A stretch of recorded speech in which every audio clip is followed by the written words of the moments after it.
اچھا ایک کوشچن آیا جی کہ آپ رفع یدین کی جو سنت ہے جو ویسے بھی اختلافی ہے اور اس کے بارے میں یہ بھی نہیں گارنٹی کے ساتھ کہا جا سکتا کہ آیا فرض ہے واجب ہے کیا ہے، تو اس کو تو آپ چھوڑنے والوں پہ لعنت کا فتویٰ دے دیتے ہیں، جبکہ دوسری طرف جو ثابت شدہ سنتے ہیں 12 جو فرض نمازوں کی بات ہے ان کو آپ جو ہے وہ لوگوں کو چھوڑنے پر ابھار رہے ہیں۔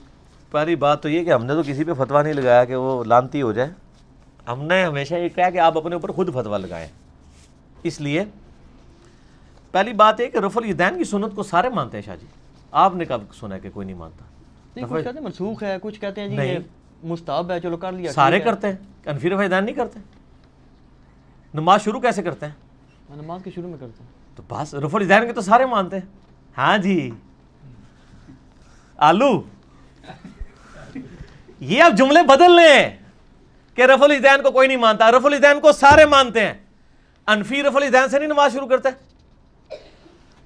یہ بازی سنا نہیں مانتے بس۔ اور سر ادھر آئے نا ہوں ادھر نہ ٹر پو، تسی بھی ڈھونڈ کے کوئی ایسی مچھلی لے آؤ گے جیدے پر نہیں ہوندے، پھر لا دیتے ہی رہو۔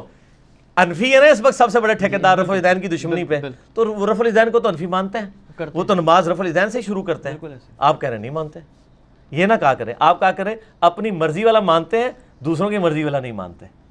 یہ جب جملہ بولیں گے نا تو ان لوگوں کے جو دھوکے ہیں نا ان کی پبلک کے سامنے آ جائیں گے۔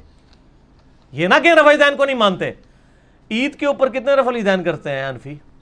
رکتے ہی نہیں نے جی، اس وقت تو ان کو خیال نہیں آ رہا ہوتا کہ رفع الیدین منسوخ ہو گیا ہے، اور رفع الیدین جی نماز کا سکون برباد کر دیتا ہے۔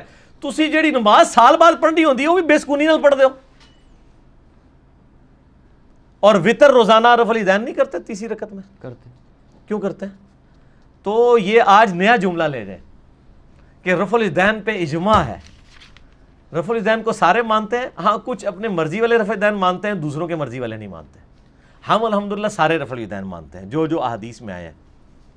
میرا رفع الیدین پہ ڈیٹیل لیکچر ہے، مسئلہ 70B، رفع الیدین سے متعلق فرقہ وارانہ نظریات کا تحقیقی جائزہ، جس میں 8 دھوکے جو انہوں نے دیے ہیں، کبھی گھوڑوں کے دموں والی حدیث لے آتے ہیں، اور کبھی جو ہے وہ بت رکھ کے والی حدیث لے آتے ہیں، کبھی کہتے ہیں جی خلفائے راشدین سے ثابت کریں، وہ بھی کیا ہے، کبھی کہتے ہیں وفات تک ثابت کریں، وہ بھی کیا ہے۔ میرا تو دعویٰ ہے سنی شیعہ کی نماز ہی ایک ہے سوائے انفیوں کے، باقی تو سارے ایک طریقے سے نماز پڑھتے ہیں۔ تو عباسی جو ہے نا میں ان کے ساتھ ہے، عباسی منافق نہیں ہے، عباسی پہلا رفع الیدین بھی نہیں کرتے، وہ پہلے بھی نہیں کرتے۔ ہاں میں تو کتنے عرصے سے کہہ رہا ہوں کہ انفی پہلا رفع الیدین چھوڑ دیں تو میں ان کی مخالفت چھوڑ دوں گا۔ جب آپ پہلا کریں گے اور دوسرا تیسرا اور چوتھا اس کے ساتھ آپ دشمنی رکھیں گے، ہم آپ کو حدیثیں بھی دکھائیں گے، پھر تو ہم آپ کہیں گے نا آپ اپنے فرقے اور بابوں کو لے کے چل رہے ہیں، آپ قرآن و حدیث کو نہیں مان رہے۔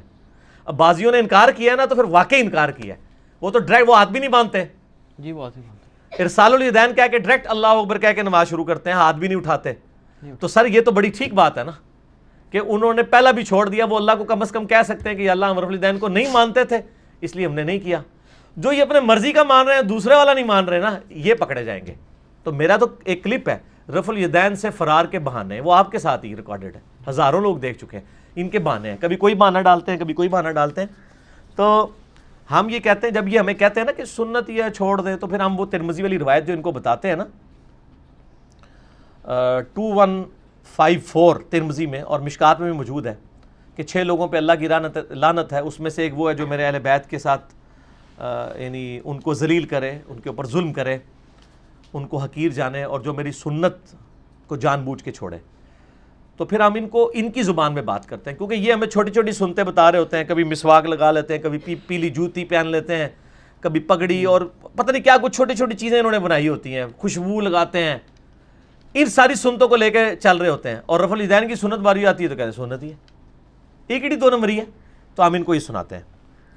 باقی رہا جو فرض نماز کے ساتھ سنتیں موقدہ ہیں، جی ان کے چھوڑنے کے اوپر لعنت ہم کیوں نہیں بتاتے؟ اس لیے کہ پہلی بات یہ کہ وہ سنت کا ترک ہی نہیں ہے، وہ نفلی عبادت ہے۔ اچھا، آپ نماز کے اندر کچھ سنت جان بوجھ کے چھوڑیں گے نا، فرض نماز کے اندر سنت کی بھی 2 قسمیں ہیں، ایک تو ہے کہ خود ایک اضافی نماز ہے، نفلی نماز ہے، وہ سنت ہے۔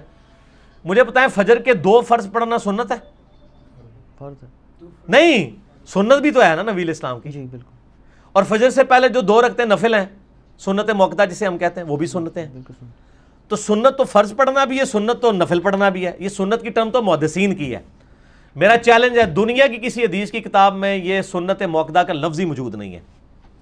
بخاری مسلم اٹھا کے دیکھیں، ام عائشہ کہتی ہیں کہ نبی صلی اللہ علیہ وآلہ وسلم فرض نماز کے علاوہ 12 رکعتیں پڑھا کرتے تھے، 2 فجر سے پہلے، 4 ظہر سے پہلے، 2 ظہر کے بعد، 2 مغرب کے بعد، 2 عشاء کے بعد.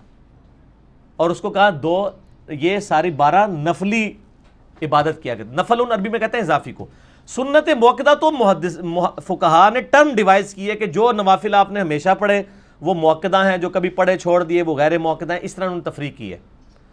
تو پہلی بات ہے سنت کا تو لفظ ہی کوئی نہیں ہے 12 موقدہ کے لیے. پہلے تو یہ لفظ لب ہونا، پھر اگلا سوال کرو. یہ تو ہے نفل کہتے ہیں اضافی نماز کو. فرض نماز کے اندر جو سنتیں ہیں اس میں تو نبی علیہ السلام کا حکم ہے، صحیح بخاری میں 634 نمبر، سلو کما رأیتمونی اصلی، نماز اس طرح پڑھا کرو جس طرح مجھے نماز پڑھتے ہوئے دیکھتے ہو. جب آپ فجر کے 2 فرض پڑھ رہے ہیں تو ان فرضوں کے اندر جو جو ارکان آپ نے ادا کرنے ہیں وہ تو سنت طریقے پہ ہی ادا کرنے ہیں نا، وہ تو نہیں چھوڑنا. آپ جو پہلے کی 2 سنتوں کے یہ نوافل کی بات کر رہے ہیں وہ تو نماز ہی الگ ہے نا. اس میں بھی آپ سنتے چھوڑیں گے تو ہم آپ کو کرٹیسائز کریں گے کہ یا تو نہ پڑھو، پڑھنی ہے تو یہ لولی لنگڑی نہ پڑھو، پوری صحیح طریقے سے پڑھو، یا پڑھو ہی نہ. کوئی نہیں آپ کو کہے گا. آپ ہر سوموار کو روزہ رکھیں اور پھر توڑنا شروع کر دیں جان بوجھ کے، تماشا بنا لیں، تو ہم آپ کہیں گے یار اسے بہتر نہ رکھو. کوئی نہیں آپ کو کچھ کہے گا. لیکن آپ رکھتے ہیں، توڑتے ہیں، یا اس کے آپ روزہ بھی رکھے ہوئے ہیں سوموار کا نفلی، پھر ساتھ کھانا بھی کھا رہے ہیں اور کہہ رہے ہیں جی وہ کھانے سے روزہ نہیں ٹوٹتا، تو ہم آپ کہیں گے یار یہ مذاق تو نہ اڑاؤ، اس سے بہتر آپ نہ رکھو.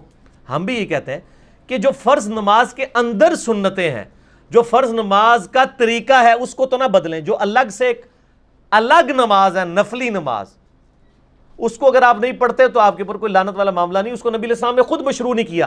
لیکن آپ نے کہیں یہ نہیں فرمایا کہ جو میں فرض نماز پڑھ رہا ہوں اس کے اندر جو میں سنتیں ادا کر رہا ہوں یہ تم چھوڑ دیا کرو، خیر ہے. 2 الگ چیزیں ہوگی نا. سمجھ آئے گی آپ کو بات کو. اور باقی جو لعنت والا معاملہ ہے نا، سنت چھوڑنے پہ لعنت، یہ سنت کو حقیر سمجھ کے چھوڑنا ہے. ویسے تو سوموار کا روزہ رکھنا بھی سنت ہے. آپ کو سوموار کا روزہ نہیں رکھتا میں اس پہ لعنت بھیج دوں گا؟ نہیں. کیوں بھیجوں گا؟ نبی علیہ السلام نے نہیں فرمایا. سنت کو حقیر سمجھ کے چھوڑنا. اور معذرت کے ساتھ جو رفع الیدین چھوڑ رہے ہیں وہ سنت سے نفرت اور حقیر کی وجہ سے ہی کر رہے ہیں. وہ کہہ رہے ہیں یہ نماز کا سکون برباد کرتی ہے، او جی بت رکھ کے آندے سن ایک مکھیاں مار دے رہندے ہو. یہ لفظ کون استعمال کرتا ہے؟ سنت کا مذاق کون اڑاتا ہے؟ یہ لوگ ہی اٹھاتے. اور انہوں نے کیا اڑانا ہے؟ ان کے بزرگ بھی اڑاتے رہے. میرا یوٹیوب پہ آپ کلپ دیکھ لیں تو آپ کو کلیئر ہو جائے گا کہ سنت کا مذاق کہاں سے اڑانا شروع ہوا ہے. امام حنیفہ رحمہ اللہ سے رفع الیدین پر مناظرہ، حدیث کی کتابوں سے میں نے وہ مناظرہ بتایا، وہ آپ دیکھ لیں کلپ، آپ کو پتہ چل جائے گا. تو یہ سنت کا مذاق جو بھی اڑائے گا نا اس کے اوپر ہے کہ اللہ تعالیٰ کے نبی علیہ السلام نے سنت کو مذاق سمجھ کے اس کو اڑاتا ہے، اس کے اوپر لعنت ہے. اگر کوئی ویسے سستی کی وجہ سے چھوڑتا ہے وہ الگ بات ہے. لیکن جب آپ فرض نماز پڑھ رہے ہیں اس کے اندر جتنے ہیں اس کے تو آپ ٹکڑے نہ کریں، اس نماز کو تو صحیح طریقے سے ادا کریں نا. اس کے الگ کی نماز ہے آپ نہ پڑھیں، پوری نہ پڑھیں. لیکن جو نماز آپ نے پڑھنی ہے وہ تو نبی علیہ السلام کے طریقے پہ پڑھنی ہے نا، اس میں تو آپ نے نہیں کہنا. اور میں نے کہا ان کی چڑ بھی صرف رفع الیدین سے ہے. انہوں نے کبھی نہیں کہا خیر ہے سنا چھوڑ دیا کرو روزانہ، آمین بھی سنت ہے چھوڑ دیا کرو، سبحان ربی العظیم بھی ان کے نزدیک سنت ہے. یہ کہتے ہیں صرف رکوع میں اتنی دیر رکنا کہ ایک تسبیح کہا جا سکے یہ واجب ہے، سبحان ربی العظیم پڑھنا کوئی ضروری نہیں. فقہ حنفی آپ کو کوئی حنفیوں کا مفتی نہیں پڑھا سکتا جو میں آپ کو پڑھا سکتا ہوں. فقہ حنفی 1994 میں نے فقہ حنفی یاد کر لی تھی زبانی، بارش شریعت میں نے پڑھ لی تھی. فقہ حنفی یاد کیے ہوئے مجھے 24 سال ہو چکے ہیں.